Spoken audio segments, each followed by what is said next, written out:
વાગડ ધરામાં માં ભગવતી રવરાય રવેચીનો ખૂબ મહિમા છે. આજે વાત કરવી છે વાગડના ભીમાસર ગામના સરા વિસ્તારમાં આવેલા શ્રી રવેચી ધામના ઇતિહાસ વિશે. ઇતિહાસની ખોજમાં એવું જાણવા મળ્યું કે સૌ પ્રથમ માતાજી કેરાના ઝાડની બાજુમાં મીઠા ઢુવાની નીચે બિરાજેલા હતા. તે પછી મુરાની રવાજી બેચરાજી દ્વારા નાની ડેરી બંધાવવામાં આવી હતી.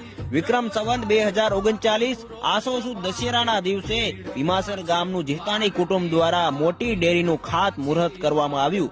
તે પછી શિખરબંધ પાકું મંદિર બંધાવવાનું વિક્રમ સંવત 2041 વૈશાખ સુદ પાંચમ ને ગુરુવાર તારીખ 25 એપ્રિલ 1985 ના રોજથી શરૂ થયું હતું. તે દિવસે માતાજીની પ્રાણ પ્રતિષ્ઠા અને યજ્ઞ વગેરે કરવામાં આવ્યા હતા.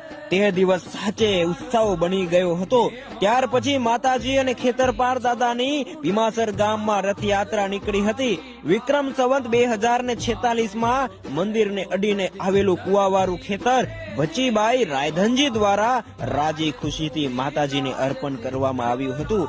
આવો ભવ્ય અને મહાન ઇતિહાસ ધરાવે છે ભીમાસર ગામમાં આવેલું આ શ્રી રવેચી ધામ. જય રવેચી માં. રવરાય માં તું રોજ મારે ભીડ પાછી વાર